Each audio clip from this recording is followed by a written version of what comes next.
Ito yung itsura niya guys sa loob. Meron siyang dalawang nozzle. Ayan.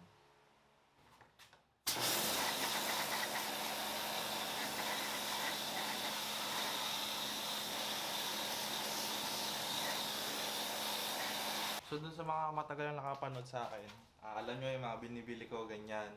So mas makakatipid pala talaga kayo pag bumili na kayo ng pressure washer. Kasi pag ito, ayan, syempre mapapagod ka kakaganyan. Tapos ito naman kakabit mo sa hose. So hindi naman siya ganun din kalakas, nakadepende pa rin to kung gaano kalakas ang pressure ng gripo sa inyo.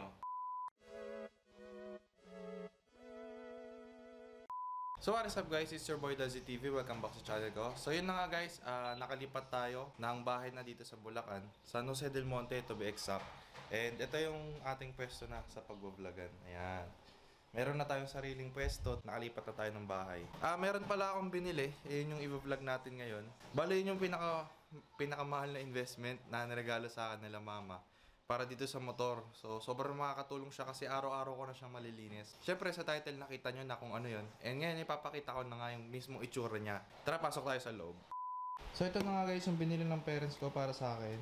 Ano pangalan niya? Crasher. Gusto ko lang humingi ng tawad sa mga German na nanonood sa akin. Ngayon ko lang kasi napansin na mali pala yung pagkakabasa ko. Ito pala yung tamang pagbasa sa brand na to. Karcher. Karcher. A German brand. Karcher. And now you know. Panglinis siya ng motor, parang multipurpose siya. High pressure washer siya. Umiyak dito. Hoy! Bakit? Kumain ka na. So, ayun nga, balik tayo dito guys. Panlinis siya ng mga ganyan. Ayun, ito pinakamaganda sa kanya kasi pwede niya malinis yung mga lumot-lumot. Tsaka, ayun nga, pressurized siya. Kaya mas matindi yung ano ng tubig sa, alam mo, sa kung panglinis ko sa motor. Ito yung mga parts niya, mga accessories na kasama sa box. Ayun yung mga pwede niyang linisin. Crasher K3 ang pangalan nito. So, ayun, unbox natin to guys.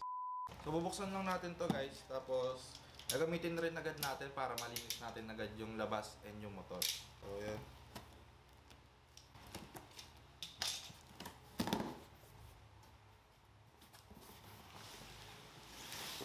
Ito yung itsura niya guys sa loob.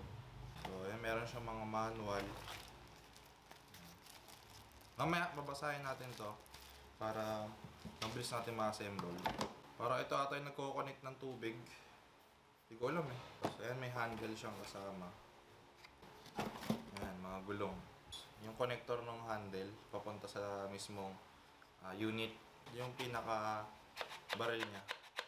Siyempre, ito yung pinaka-unit niya. Ayan, naka-plastic pa siya.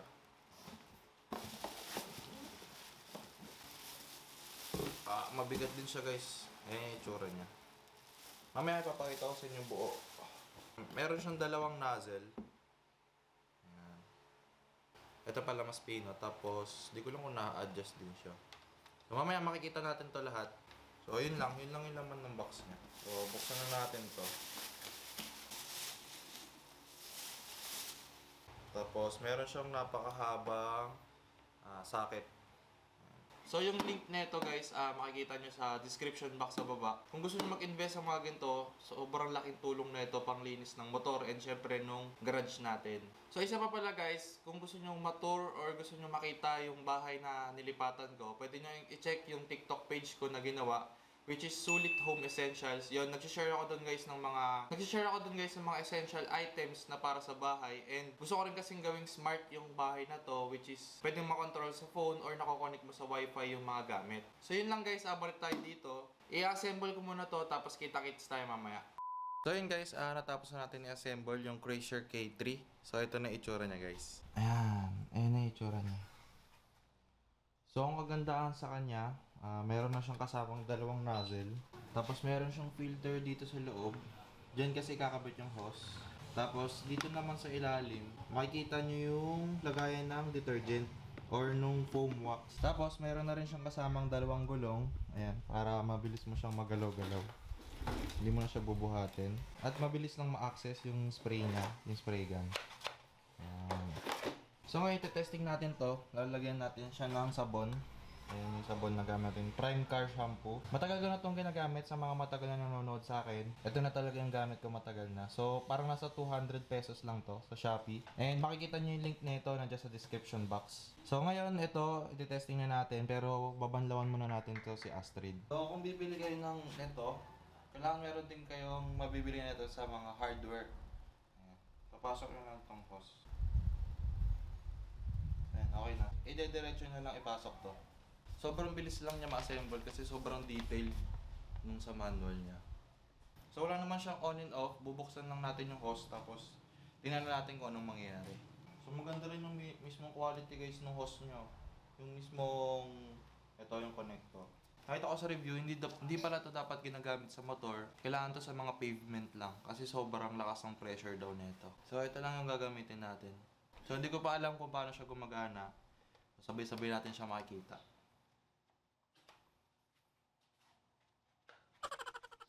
Wow, wala ka sa.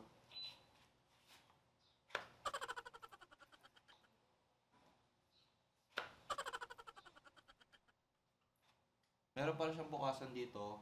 So, ito-turn mo lang siya, yung knob. Tapos, yun, naka-on na siya. Tapos, lalakas na yung pressure. Akala ko, pag nasaksak mo hose, okay na. So, sorry. Baguhan lang. So, ayan, tingnan natin. Ang lakas, guys. Nakikita niyo ba yun? Ang lakas. Sobrang lakas. So, naka-soft ata yun. Hindi ko lang kung soft ito hard. Ito yung soft niya guys. Ito yung soft.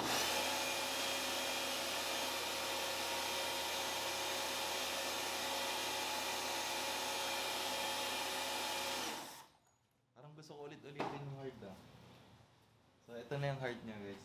So, lilinisin natin tong ilalim.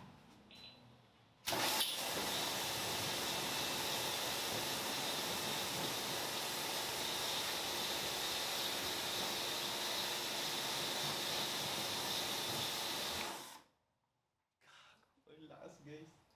So ngayon, ito-try na natin lagyan naman ngayon ng lalagay natin. Ito. Yung detergent. Ayun, nalagay natin to. Hinihila lang daw to. Tapos dito mo ilalagay yung detergent. So, ontian lang natin guys kasi ito-try pa lang naman natin.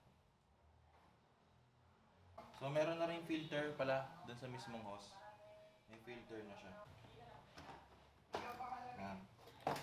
So ayan, kailangan nyo nga nito para mas madali nyo lang mapasok.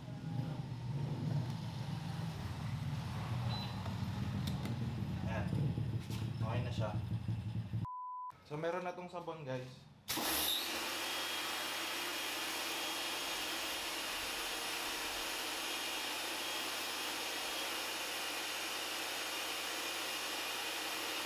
So pwede rin natin siya i-testing dito sa pader. So hindi nga siya na-adjust. Ayan. Testingin natin.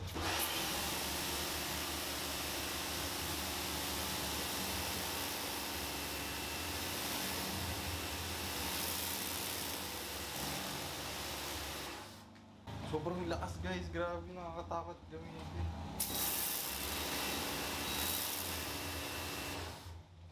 Makikita nyo natatanggal yung mga dumi. So dun sa mga matagal na nakapanood sa akin, alam nyo yung mga binibili ko, ganyan.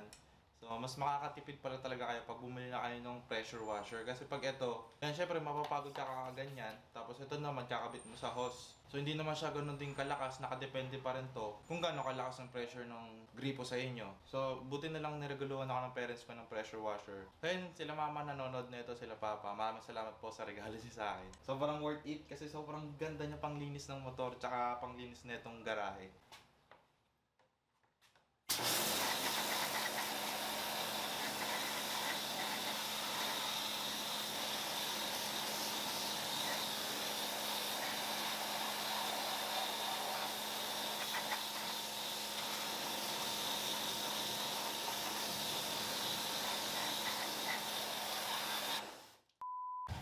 So ayun guys, natapos na natin linisin itong motor. And sobrang goods na siya.